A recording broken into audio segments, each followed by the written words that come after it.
Shalom. All praise to Yahweh by Hashem Yahweh Shah. Waha Kadash Rakah. Double honor to the apostles and the elders that rule well, and peace and blessing to buzz out there that's kicking his word and sincerity and truth. You know, in this truth, you a lot of times it's going to be scenarios to where personalities are going to clash. You dig what I'm saying? You might be in a position to where you're over a certain group of people, you know what I'm saying, or officers, or just even over the younger brothers, and you know a brother, two brothers, personalities might clash, man. But you know that shouldn't stop your walk. You know what I'm saying? If there's ever a problem with each other, the scriptures tell us how to handle it, alluding to Matthew the 18th chapter. You know what I'm saying? If there's a scenario to where a brother, you talk to a brother, and if there was an understanding that was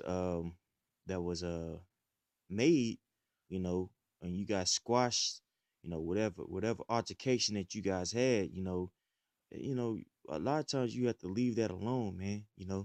Hey, there's scenarios in the camp to, where you feel like a certain judgment should have went out, a certain brother should have even just been put out or even suspended.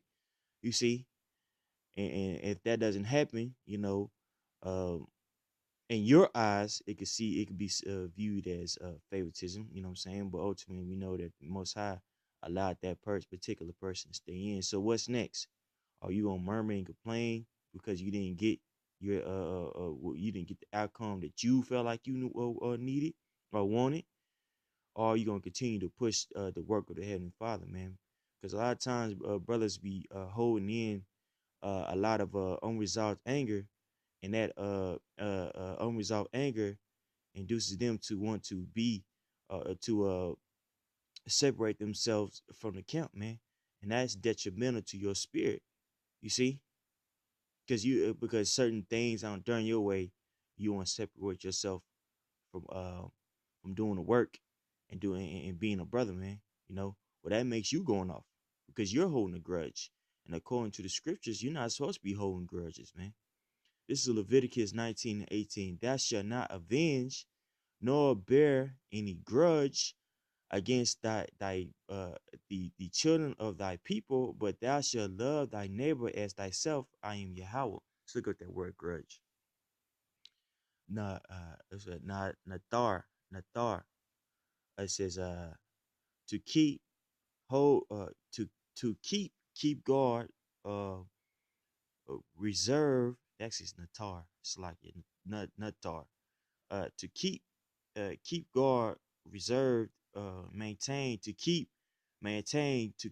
guard. That's right. So you know, holding on to stuff that happened in the past, man. It's a it's festering in your in your walk.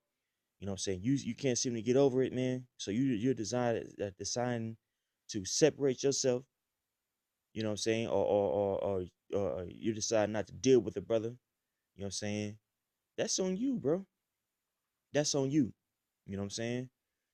Especially if you are on handling the situation according to what the scriptures say, because you're supposed to go to that brother if you have an art with him. You know what I'm saying? Even if it's just not just one time. It might be a scenario where you have to go to the brother several times, man. You see? But you're being a man about the situation. You see what I'm saying? And you're tackling that problem head on, man. Not using it as an excuse to be lackadaisical, you know what I'm saying? Or to fall back, quote, quote, in the truth, man. You see? The underlying thing is, hey, we have a job to do according to these scriptures, man. We bestowed the knowledge of the Heavenly Father, you see? And it's up to us to toil and to feed the flock, man, which just means to teach the flock, man. You see? This thing ain't about, you know what I'm saying, how we feel and our feelings, man. You don't do this shit at work. If you ain't feeling somebody at work, what are you gonna do? You gonna put your head down? Hey, what's going on, so and so? Put your head down and go to work, man. You see? At the end of the day, The Most High is calling us to do that, man. You know, now our responsibilities are vastly more important than our tasks at work, but uh, our emotions are taken out of work, man. You know what I'm saying? How we feel and everything like that when we go to our physical jobs. Well, you have to do that sometimes in this truth, man. You know, business could get personal, but it's your job to not let it get personal, man. You see, it's your job to you know what I'm saying control your spirit and to work in this thing, man. You know, because hey, man, you know everything. You know, we in hell. You know, and also hey, we're learning ourselves and also we're learning other spirits, man. And that's not always easy task, man. There's certain things that a brother could pull out of you, you know what I'm saying, that from a confrontation, you see. You know, you might be a brother that has a problem with communication versus a brother he's more voices about his opinions, man. And those two personalities clash, you know, to where you're a person who's not very talkative. He's put in a situation where he has to speak and tell a brother, you know what I'm saying, the brother that's a bit forward to calm down. You know what I'm saying? Well, both brothers are learning from the situation. You know what I'm saying, because they're dealing with different spirits, man. That's the importance of the brotherhood, man. You see, growing with one another. And it's very hard to grow by yourself alone, man. Very, you know. It's like trying to be the best, the greatest boxer in the world in your living room. That shit ain't gonna happen, man. You need people that's gonna push you, and you need opponents that's gonna uh you know point out or exploit your faults, so those faults could be minimized, man. Minimized, man. You see? Let's get to the next scripture.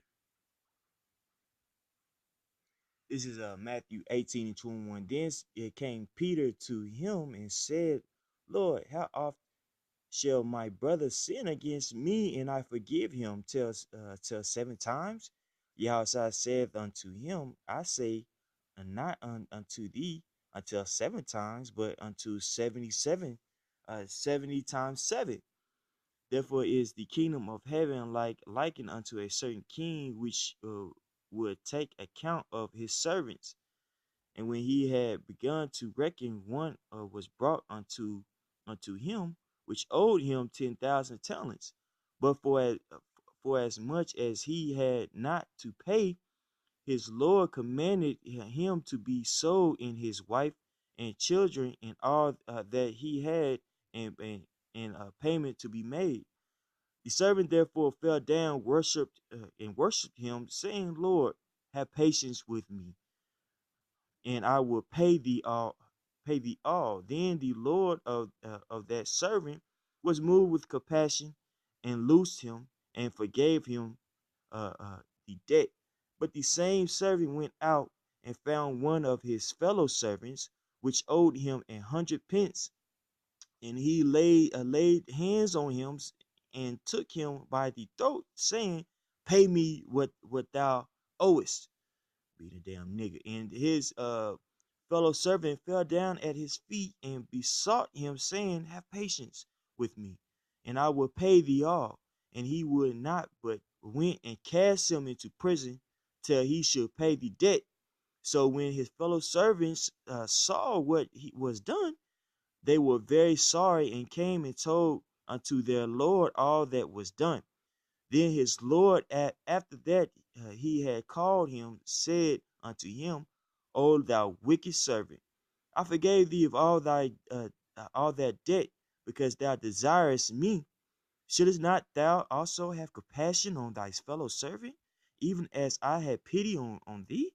And his Lord was wroth, and delivered him to the tormentors till he should pay all that was due unto him. So like shall my heavenly Father do also unto you, if ye from your hearts forgive not everyone his brother their trespasses. That's right. So hey man, the most we was in debt, man, unsurmountable debt. You know what I'm saying? Sins are stacked on top of sins, man. You know, You know, if the Most High remembered everything that we done, man, hey, it'd be an ugly sight.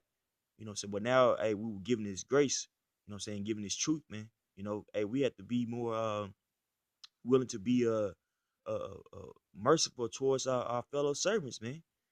We all coming from a messed up situation, man, when we all trying to get this thing right. If a brother's still in this thing and he's fighting, man, leave him alone, man. Leave him alone, man. You ain't gotta nitpick all the time, man. You know? And the first person I'm talking to when I'm speaking is myself, bro. So don't think, you know what I'm saying, that I'm talking to anybody or anybody in particular. You see, the first person that you're teaching this truth is yourself, like the great apostle Gabar states. You teach yourself in this thing, man. You see?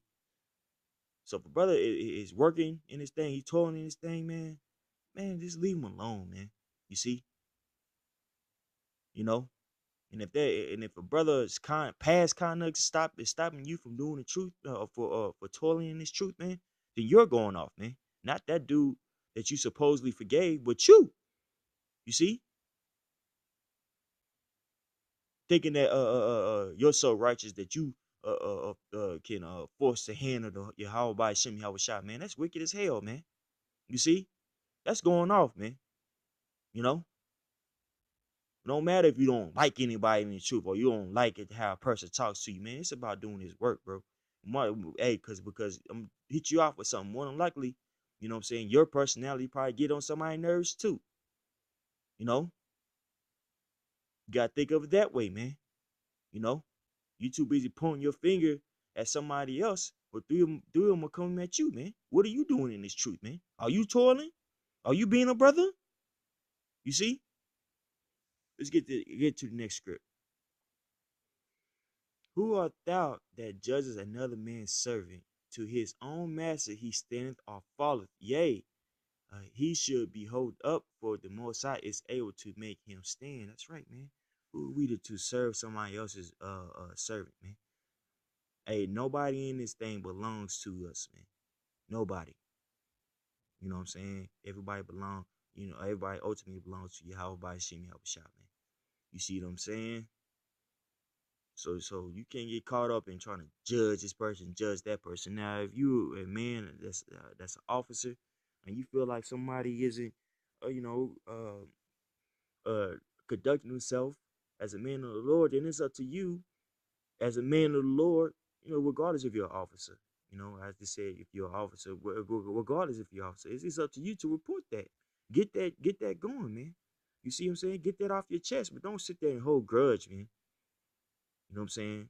Like I can't believe he did that. No, man. That's not how you conduct yourself in his truth. That's wicked as hell, man. You see? And that's that nigga shit. We ain't no niggas here, man. We handle situations uprightly, man. As brothers, man. In hopes to get over something, man. You see? Not lying saying that you owe over a certain scenario or a certain problem, man, but inwardly you're not. It's bullshit, man. You see? Your actions speak so loud, I don't hear a word that you're saying, man. It's BS, man. You see? We're supposed to be toiling this thing for Yahweh by Shem Shai and not other. No man is supposed to stop your walk. No man. You see? So with that being said, all praise to Yahweh by Shem Shai. Double honors to the apostles and the elders that rule well. Peace and blessings to you brothers out there that's kicking his word in sincerity and truth. Shalom.